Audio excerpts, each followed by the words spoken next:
NSUI के प्रदर्शन में झाबुआ विधायक कांतिलाल भूरिया जी भी पहुंचे हैं। सर, करीबन आधे घंटे के बाद आपने कलेक्टर को मिलवा दिया बच्चों से। ये जो रुख है अफसरों का, इस पर आप क्या कहेंगे? भाई, बच्चों की एनएसयूआई के छात्रों द्वारा और सभी हॉस्टल और कॉलेज के बच्चे आज आए हैं, उनकी समस्या वाजिब है। अब यहाँ पे कोई सुनने वाला न कोई ऊपर सुन रहा है, कोई नीचे सुन रहा है। अब 2 घंटे से बैठे कलेक्टर मैडम बाहर निकलने का नाम नहीं ले रही। फिर मैंने जाके कहा भी बच्चों का मामला है, जाके उसको सुन लेना चाहिए। फिर वो मैडम आई, तब वो सुने। अब भी वो आधी सुने, आधी वो चली गई। तो ये सारी चीज़ें मतलब सरकारी ऐसी प्रशासन है, सब पर अब लोग कहाँ जाएंगे?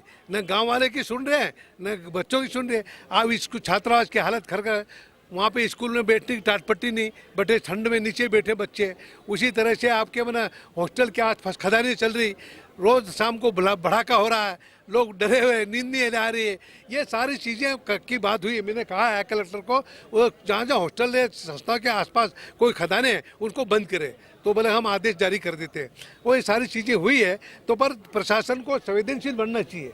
उनको बच्चे आए तत्काल सुनाए, उनकी बात सुन के उसको तत्काल कार्रवाई करना चाहिए। पर वो बिल्कुल हठधर्मी कर लेते हैं। वो शिवराज अलग हठधर्मी कर रहे हैं, कलेक्टर वो अलग हठधर्मी करके बैठे। जनता कहाँ जाएगी?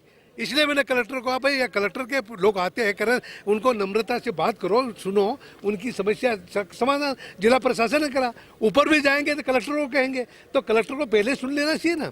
ये सारी बातें मैंने कही है। उन्होंने कहा हम इसके ऊपर कार्रवाई करेंगे, तो कार्रवाई करना चाहिए।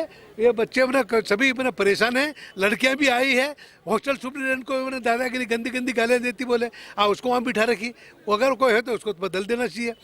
क्लास में टीचर है ही नहीं, सारा पद खाली पड़े, और सरकार कहती है हम भर्ती कर रहे हैं। कहाँ भर्ती कर रहे हैं? साल तो खत्म होने जा रहा है, बच्चों की पढ़ाई हो नहीं पा रही।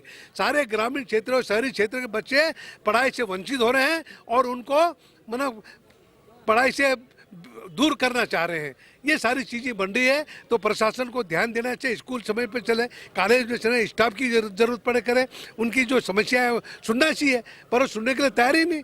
तो ये प्रशासन और सरकार की मतलब हठधर्मिता है, वो उसको बंद करके ये कार्रवाई करे। नहीं तो निश्चित ही यहाँ पर हम लोग जंगी प्रदर्शन करके 20-25 हज़ार लोग यहाँ बुला के कलेक्टर को घेरेंगे, उनका खाना पीना बंद कर देंगे।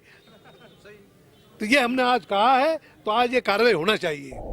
झाबुआ कलेक्ट्रेट में अभी अभी एनएसयूआई का प्रदर्शन हुआ है, और यहाँ पर युवाओं की और जो छात्र हैं उनकी कई मांगों को लेकर प्रदर्शन हुआ है। निर्मला यहाँ पर प्रदर्शन में शामिल थी।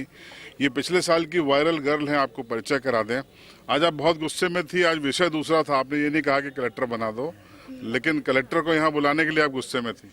हाँ जी, हमारे झाबुआ जिले में पूरे जिले में कॉलेज है, पूरी कॉलेज, सभी कॉलेज के लड़के और लड़के आए हैं अपनी अपनी मांगे लेकर। और हमारी कॉलेज गर्ल्स कॉलेज है वहाँ पर, तो वहाँ पर जो एक लेखापाल है हमारे कॉलेज के, और वो लड़कियों को डराते हैं। और बाहर की लड़की एक आई है भोपाल से, वहाँ उसका एडमिशन भी नहीं है, और वो हॉस्टल में जाकर रह भी रही है और खाना भी खा रही है, वहाँ सब रहना व्यवस्था कुछ, और उसका ना आईसी कार्ड चेक किया जा रहा और ना कुछ। जब मैंने सर से बात की तो मुझे बोलते कि आप कितने दिन तक आती हो कॉलेज? मैंने कहा सर मैं पीएससी की कोचिंग कर रही हूँ, इसके वजह से नहीं आ पाती। तो फिर बाद में वो बोले कि नहीं आना पड़ेगा तुमको। तो मैंने कहा ठीक है, मैं पीएससी की कोचिंग छोड़ के आऊँगी, पर बाहर की लड़की यहाँ नहीं आके रहेगी। तो बोले कि हाँ ठीक है, वो तो छोड़ना पड़ेगा पीएससी की कोचिंग, ऐसा बोल रहे हैं मुझे वहाँ पर। और वहाँ पर इतनी समस्या है, और वहाँ पर रजिस्टर भी है, रजिस्टर रूम भर के पड़े, पर वहाँ पर रजिस्टर भी नहीं दिए जा रहे हैं, और छात्रावृत्ति आवास भी नहीं है, और वहाँ पर जब गेट वगैरह कुछ भी नहीं है, हमारे कॉलेज में ग्राउंड भी नहीं है। और एनसीसी के लिए हमारी लड़कियाँ पीजी कॉलेज में आती हो, और जब रास्ते में आती पीजी, वहाँ हमारे गर्ल्स कॉलेज से लड़कियाँ आती है पैदल चल के, वहाँ पर लड़के छेड़छाड़ करते हैं उनको, और लड़कियाँ बोलती कि दीदी हमको ऐसा बोलते ऐसे बोलते हैं। तो हम उसमें क्या करें? जब किसी को कुछ बोले तो कोई हमारे साथ देने के लिए तैयार नहीं। जब हमारे ये भैया तैयार है, एक दिन भैया को लेके गए थे हम, तो बोले कि उनको, वो लड़की ने बोल दिया कि आपको लड़कों को अलाउड नहीं है।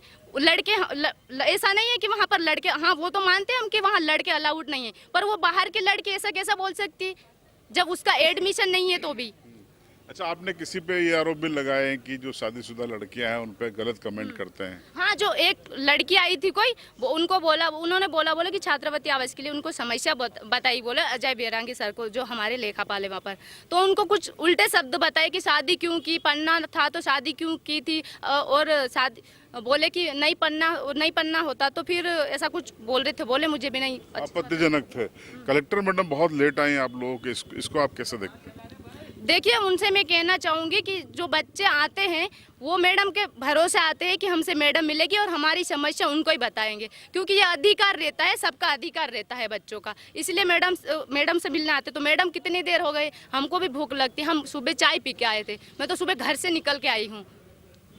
तो विनय जी, जो मांगे आपने रखी है उसमें प्रमुख मांग क्या थी और क्या आश्वासन मिला? हमारी आज के धरना प्रदर्शन में मुख्य मांग ये थी कि राणापुर कॉलेज के पास में जो गिट्टी मशीन है उसे बंद किया जाए, और क्योंकि वहाँ पास में मॉडल हॉस्टल भी है और उत्कर्ष का हॉस्टल भी है। आज गिट्टी मालिकों की मनमानी की वजह से आज हमारे आदिवासी समाज के लोग बहुत परेशान हो रहे हैं, क्योंकि जो इनके चराने की जगह ढोर डगरों को वो कब्जा किया जा रहा है पैसे दे दुआ के। वो हमारे को खनिज अधिकारी बोलता है कि आप उनसे समझौता कर लो, तो हम बिकने वाले लोग नहीं है। हम अधिकारी को कहना चाहते हैं और कलेक्टर मैडम से भी कहें आप एसी से निकल के गांव में फील्ड में जाए, यहाँ पर वो टीएल बैठक करते हैं, आप क्या देखते हैं। उसके बाद हमारी दूसरी मांग ये थी कि आज मेडिकल कॉलेज की यहाँ पे बहुत आवश्यकता है, क्योंकि हमारा आदिवासी जिला है।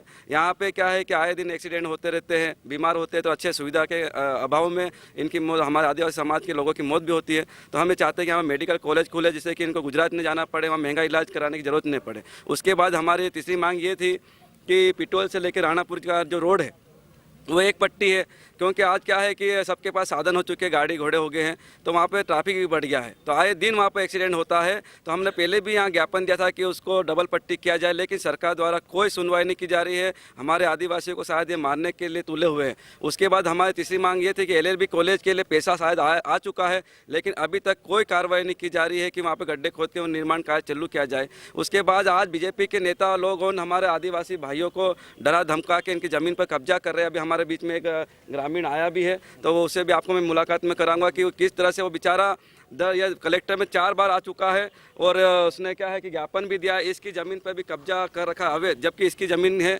नाम पे, फिर भी वो क्या है संगठन में पद है उसके पास, तो उसका दबाव डाल रहा है, कलेक्टर से दबाव डलवा रहा है शायद कि आप वहाँ से हट जाओ। तो ज़मीन इसके नाम की तो फिर क्यों हटेगा। इस तरह से आज NSUI ने ITI कॉलेज, पॉलिटेक्निक कॉलेज और हमारे PG कॉलेज, गर्ल्स कॉलेज और आदर्श कॉलेज में जो है मास्टर डिग्री के लिए मुख्यमंत्री जी खुद आए थे, घोषणावीर जी, उन्होंने घोषणा करी थी कि वहाँ पर मास्टर डिग्री चालू की जाएगी, पर वो आज भी बंद है, वहाँ पे कोई नहीं चला हुआ। उसके बाद स्कॉलरशिप नहीं मिल रही, किताबें नहीं मिल रही, और ITI कॉलेज के प्रोफेसर हो वहाँ दारू पी के जाते हैं। वहाँ पे कल हम मिलने गए तो एक प्रोफेसर था और दारू पी के आया था, वहाँ टीचर भी नहीं है। उसके बाद वहाँ बच्चों से मिलने तक नहीं दिया जा रहा है, क्योंकि वो उनका उजागर कर देंगे, क्योंकि वहाँ बहुत भ्रष्टाचार हो रहा है। ITI कॉलेज और पॉलिटेक्निक कॉलेज में हम कलेक्टर साहब से निवेदन करा कि आप एक बार जाओ तो सही, वहाँ देखो सही किस तरह से हमारे आदिवासी भाई बच्चों को वहाँ का कुछ मिल नहीं रहा है।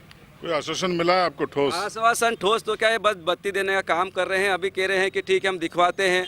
हमेशा हमारे आदिवासी भाई आते हैं, इनको दिखाने के बाद अभी खड़कुई से भी आए, इनकी ज़मीन पर भी कब्जा किया, तो अभी अभी आश्वासन मिला है कि हम हटवा देंगे। तो हमारा ये कहना है अगर आश्वासन से अब काम नहीं चलेगा, हमने भी 10 दिन का टाइम दिया है, उसके बाद हम सांसद महोदय के घर के बाहर धरना देंगे और उससे हम बात करेंगे आप क्या बैठकों में जाके लोकसभा में क्या बातें करते हो, विधानसभा में जाके क्या बात करते हैं, इन बीजेपी वालों से हम पूछेंगे। और कल सरपंच आया था बीजेपी वाला, तो क्या कह रहा था कि जब हमने चिमाकन के लिए आवेदन दिया, मैं चुरडिया का हूँ, तो सरपंच बोल रहा था कि तुम मौके पे आके तो देखे तुम्हारी क्या धुलाई करते, ऐसा बोलता। और मंडल अध्यक्ष ये भारत सिंह है कि नहीं, वो उनके साथ सपोर्टिंग है, वो एक सरपंच है और मंडल अध्यक्ष, दोनों मिलके हमारी ज़मीन में कब्जा कर रहे हैं। और हम जैसे बोलने जाते तो वो हमको धमकी दे। कल मैं तहसील में गया था तो मेरे को मतलब तहसील में रूम में आके धमकी दी सरपंच ने, तो बोला कि इसलिए देखो आजकल क्या है बीजेपी के नेता लोग गुंडागिर्दी पे आ गए हैं, लेकिन अब हमको डरना नहीं है। आने वाले टाइम में कांग्रेस की सरकार बनेगी और अधिकारियों को कह देते हैं कि ऐसे से निकल के हमारे आदिवासी लोगों की सेवा करें। तो NSUI के इस प्रदर्शन और मांगों पर अब आपकी राय कमेंट बॉक्स में जरूर बताइए।